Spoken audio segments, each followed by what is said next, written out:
तो इस वीडियो में हमारा टॉपिक होने वाला है डिजिटल स्टोरेज ऑसिलोस्कोप। ऑलराइट। तो चलिए हम सीधा वीडियो को शुरू करते हैं और समझते हैं हम इसमें आज क्या क्या समझने वाले हैं। तो यहाँ पे एक छोटा सा ओवरव्यू देख लिए कि हम इस वीडियो में क्या क्या कवर करने वाले हैं। हम सबसे पहले इंट्रोडक्शन देखेंगे, इसकी डेफिनेशन, इसकी छोटी सी डेफिनेशन रहेगी, हम उसको समझेंगे। फिर उसके बाद इसकी ब्लॉक डायग्राम आएगी, हम उसके ब्लॉक डायग्राम को समझेंगे और उसकी वर्किंग को हमने वही चीज़ रिटर्न में लिखा है और हम उसको एक बार रीड करेंगे। और फिर उसके बाद हम उसके एडवांटेजेस समझेंगे और उसके क्या क्या एप्लीकेशन है, कहाँ कहाँ इस्तेमाल में आते हैं। ऑलराइट। तो चलिए हम आगे चलते हैं। तो सबसे पहले डेफिनेशन यहाँ पे रीड कर लें। A digital storage oscilloscope, DSO short form में बोलते हैं, is an electronic test instrument used to visualize and analyze electrical waveforms. It provides precise waveform visualization, storage, and analysis capabilities, making it versatile tool for engineers, technicians, researchers working with electrical signals. Alright. तो जैसा कि conventional CR मतलब cathode ray oscilloscope जो था, जो कि मतलब store नहीं करता था वेव फॉर्म, हमें दिखाता तो था लेकिन हमें उसमें कभी स्टोर नहीं कर पाते थे कुछ इन्फॉर्मेशन। तो उस तरीके से नहीं, बल्कि यहाँ पे डिजिटल स्टोरेज ऑसिलोस्कोप में नाम में आपको समझ में आ रहा है स्टोरेज यहाँ पे लिखा हुआ है। तो इसमें जो भी आपको वेव फॉर्म हम विजुलाइज करेंगे, जो भी हम वेव फॉर्म इसमें ऑब्जर्व करेंगे, उसको एनालाइज करेंगे, विजुलाइज यहाँ पे जो होगा, इसको ना कि हम सब चीज़ें सिर्फ एनालाइज या विजुलाइज कर सकते हैं, बल्कि उसको हम स्टोर भी कर सकते हैं इसके अंदर। ऑलराइट। तो ये कुछ इस तरीके से डिज़ाइन है, इसमें हम चीज़ें स्टोर कर सकते हैं। यहाँ आगे पढ़ते हैं, उसका एक छोटा सा शॉर्ट एक्सप्लेनेशन है। तो अनलाइक एनालॉग ऑसिलोस्कोप, मतलब जो एनालॉग ऑसिलोस्कोप की तरह होता है, वैसे डीएसओ भी डिजिटाइज इनकमिंग एनालॉग सिग्नल, जो भी इनकमिंग एनालॉग सिग्नल्स रहता है उसको एनालॉग टू डिजिटल कन्वर्ट कर देता है कन्वर्टर के थ्रू, एडीसी के through.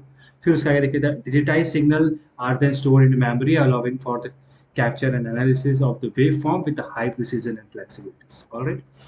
DSO typically have a built-in display screen that shows the capture waveform in graphical format. मतलब DSO में क्या होता है, एक छोटा सा उनका डिस्प्ले स्क्रीन होता है, जैसा कि आपने फर्स्ट यहाँ पे देखा था। ये आपको यहाँ पे डिस्प्ले स्क्रीन दिख रहा है, इस तरीके का डिस्प्ले स्क्रीन। तो यहाँ पे एक छोटा सा डिस्प्ले स्क्रीन रहता है जहाँ पे आप वेव फॉर्म को ग्राफिकल रिप्रेजेंटेशन में, ग्राफिकल फॉर्मेट में आप वहाँ पे इसको देख सकते हो। उसके बाद they offer various features such as measurement capabilities, waveform analysis tool, triggering options and ability to save and recall the waveforms. उसमें काफ़ी सारे फीचर्स एंड ऑप्शंस वहाँ पे अवेलेबल हो जाते हैं, आप किसी भी वेव फॉर्म को समझना है तो। ठीक है। फिर उसके बाद DSO provide a wide range of time and voltage scale, enabling the user to zoom in and examine different aspects of waveform। तो कोई भी वेव है, आप उसको डिटेल में उसको जूम करके, उसको जूम इन करके, जूम आउट करके, उसको आप उसके डिटेल में जाके आप आइडेंटिफाई कर सकते हो, उनकी चीज़ों को एनालाइज कर सकते हो, समझ सकते हो। ठीक है।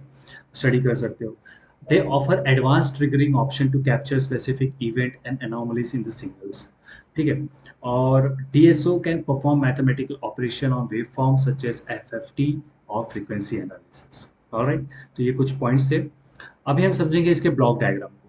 तो यहाँ पे आप देख सकते हो कि यहाँ पे आपको दिख रहा है इनपुट है, और फिर उसके बाद इनपुट एंड अटेन्यूएटर्स, फिर उसके बाद वर्टिकल एम्पलीफायर। वर्टिकल एम्पलीफायर के बाद के दो पार्ट में डिवाइड है, एक सीधा गया है और एक नीचे वर्टिकल में गया है, ट्रिगर सर्किट। ऑलराइट। तो यहाँ पे सैंपल एंड होल्ड, यहाँ पे फिर एनालॉग टू डिजिटल कन्वर्टर है, फिर डाटा इन यहाँ पे मेमोरी में जाता है, मेमोरी स्टोर होता है डाटा। तो यहाँ पे सबसे पहले इनपुट है। इनपुट हमारा एनालॉग होता है, कुछ भी हम वैल्यू डालेंगे यहाँ पे एनालॉग की तरह से हमारा जो भी वैल्यूज आएगा एनालॉग सिग्नल में आएंगे सारे वैल्यूज। और यहाँ पे इनपुट एटेन्यूएटर्स, मतलब ये क्या करेंगे कि उसको हमारे रेडिएबल वे में हमारे उसको जितने रेंज है उस रेंज के अंदर इसको वो कन्वर्ट करेगा, और उस रेंज को कन्वर्ट करने के बाद वो उसको आगे एम्पलीफायर में उसको भेजेगा। मतलब अगर छोटा है या बड़ा है, उस हिसाब से एम्पलीफायर का काम रहता है कि एम्पलीफायर को बड़ा थोड़ा सा पिक करना, उसको स्ट्रेंथ करना, उसको स्ट्रेंथन करना। लाइक जैसे आप अगर एम्पलीफायर का छोटा सा एग्जांपल दूँ, तो जब कभी भी मोबाइल में आप स्पीकर ऐड करते हो, हेडफोन ऐड करते हो, तो उसका वॉइस जो है, ऑडियो जो है, वो सडनली इंक्रीज हो जाता है, तो वो एम्पलीफाई होता है इन शॉर्ट।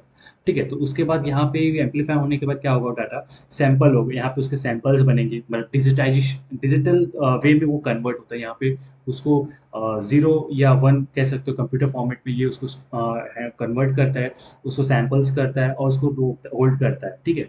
फिर उसके बाद यहाँ पे सैंपल्स लेने के बाद वो उसको जीरो वन यानी एनालॉग से डिजिटल, कंप्यूटर अपने फॉर्मेट में उसको कन्वर्ट कर लेता है, डिजिटल फॉर्मेट में कन्वर्ट कर देता है एनालॉग से।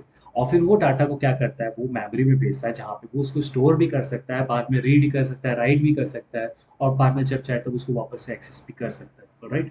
और फिर वो यहाँ से जाएगा किधर भी, डिजिटल टू एनालॉग कन्वर्टर, वापस से डिजिटल से एनालॉग कन्वर्टर में, मतलब कि अभी वो यहाँ क्या किया आपने, एनालॉग से डिजिटल कन्वर्ट किया आपने, अभी वो एनालॉग से डिजिटल कन्वर्ट में आएगा, होने के बाद मेमोरी में आने के बाद फिर वहाँ से डिजिटल से एनालॉग वापस से एक बार कन्वर्ट होगा एनालॉग में। तो फिर यहाँ पे क्या होगा, अभी एक वर्टिकल डिफ्लेक्शन एम्पलीफायर, यहाँ पे दूसरा एम्पलीफायर है जो उसको दूसरी तरीके से एम्पलीफाई करेगा, और फिर वो जाके किधर अपने कैथोड रे ट्यूब वाले हमारे डिस्प्ले पे वो शो कर देगा। ऑलराइट। और उसी तरीके से देखेंगे जो दूसरा पॉइंट यहाँ से निकला हुआ है, ट्रिगर सर्किट है। यहाँ पे ट्रिगर सर्किट है, वो ट्रिगर सर्किट से डाटा होकर जाएगा यहाँ पे कंट्रोल लॉजिक। तो यहाँ पे कंट्रोल लॉजिक का क्या काम है ना, कंट्रोल लॉजिक का क्या काम होता है कि डाटा को प्रोसेस करना, मतलब किसी तरह का भी डाटा होना चाहिए, कोई किसी भी तरह का डाटा जो हमें फाइंड आउट करनी है, या फ्रीक्वेंसी, लाइक जैसे फ्रीक्वेंसी हो गया, फ्रीक्वेंसी फाइंड आउट करनी है, एम्पलीट्यूड हो गया, एम्पलीट्यूड फाइंड आउट करनी है, या वहाँ पे कोई भी जो भी मौजूद डाटा है उसको एडिशन करना है या सब्ट्रैक्ट करना है, तो वो जो भी इसका काम है ना, ये सारा काम कंट्रोल लॉजिक का होता है। तो यहाँ पे कंट्रोल लॉजिक एक तरीके का प्रोसेसर है, ये उस तरीके का काम करता है।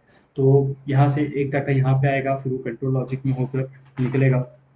यहाँ पे कंट्रोल लॉजिक से क्या करेगा, वो शार्प टूथ वेव जनरेट करेगा वो डाटा, और फिर कंट्रोल लॉजिक से नीचे भेजेगा वो कहाँ पे, यहाँ पे हॉरिजॉन्टल डिजिटल, यहाँ पे क्या करेगा, फिर से वो डिजिटल से एनालॉग में कन्वर्ट करेगा, और यहाँ से एक दूसरे एम्पलीफायर में जाएगा, और वो एम्पलीफायर से होके फिर यहाँ से अगेन हमारे पास यहाँ पे कैथोड रे ट्यूब में आ जाएगा। तो यहाँ पे जो हमारे डिस्प्ले है, तो डिस्प्ले में हमारे यहाँ पे एनालॉग डिजिटल दोनों फॉर्मेट में हमें यहाँ पे डाटा शो ग्राफिकल रिप्रेजेंटेशन मिल जाएगा। समझ गए आप लोग? तो ये सिंपल सा हमारा यहाँ पे ब्लॉक डायग्राम था। अभी देखते हैं आगे इसी के सेम वर्किंग है, इसको वर्डिंग्स में है, लैंग्वेज में देख लेते हैं इसको लैंग्वेज कैसा है। तो यहाँ पे वर्किंग समझ लें। यहाँ पे तो सिग्नल एक्वाजिशन, सबसे पहले जो सिग्नल है उसको एक्वाजिशन मतलब एक्वायर करेगा, ठीक है। यहाँ पे DSO captures the incoming analogue signal, जो इनकमिंग एनालॉग सिग्नल है उसको कैप्चर करेगा using analogue to digital converter ADC के थ्रू।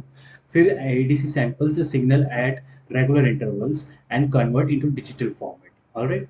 फिर उसके बाद signal storage, the digitize sample are stored in oscilloscope memory, the memory that determine how many samples can be stored, which impact the duration of the captured waveform that can be analyzed. All right.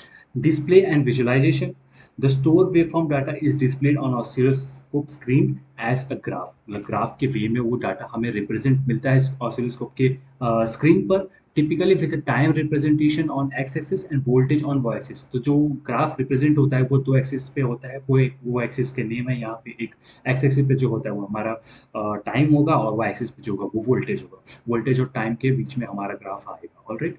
DSO uses the stored sample to reconstruct the waveform and display in real time। तो कुछ data जो है पहले से store करके रखा रहता है उनको एज ए सैंपल के लिए, ताकि वो जब भी नए वेवफॉर्म में उसको रिकंस्ट्रक्ट कर सके और उसको रियल टाइम में डिस्प्ले कर सके स्क्रीन पे डाटा से। Triggering.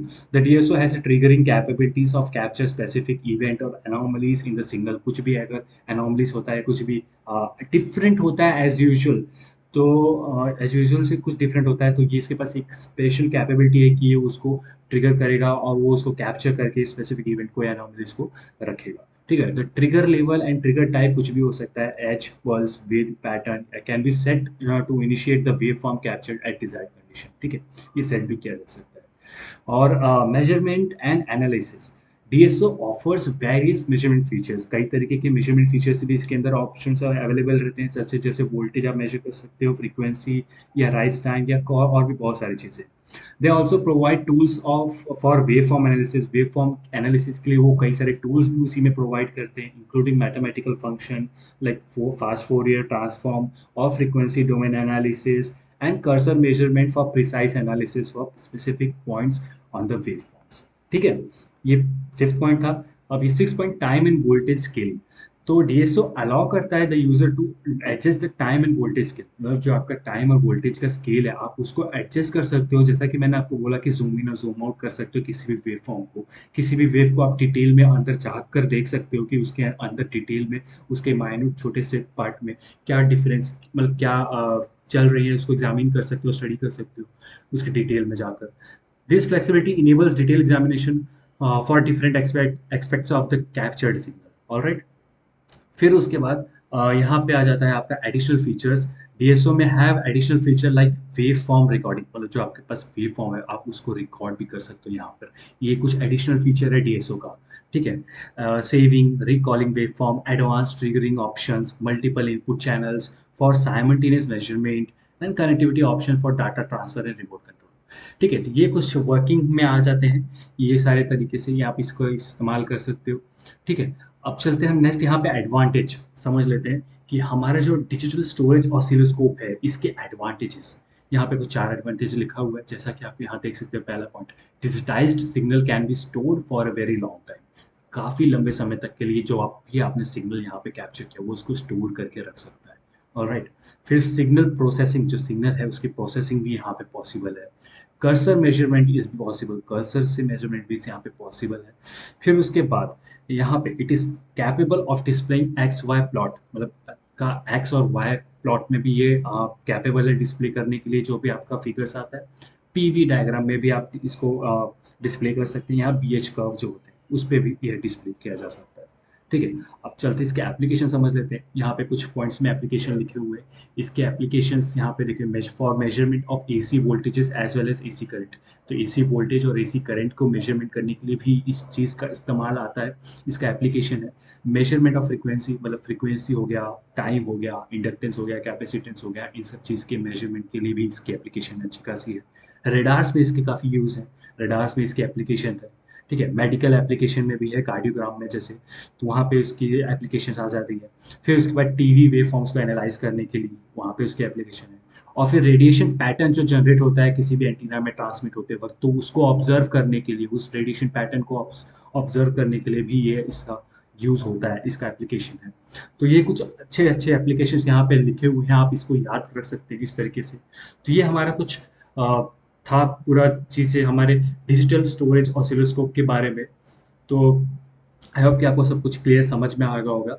आपका यहाँ पे सबसे मेन इंपॉर्टेंट पॉइंट रह जाता है यहाँ पे ब्लॉक डायग्राम जो है, आपको उसको याद रखना होगा अगर आपको अच्छे मार्क्स गेन करने हैं एग्जाम के टाइम पे। तो ये चीज़ आपको याद रखनी होगी, छोटे छोटे चीज़ें, कुछ वर्किंग एप्लीकेशंस और उसके ब्लॉक डायग्राम और छोटे सा उसके डेफिनेशंस। ठीक है, तो यहाँ पे एंड होता है ये वीडियो, मिलते हैं नेक्स्ट वीडियो।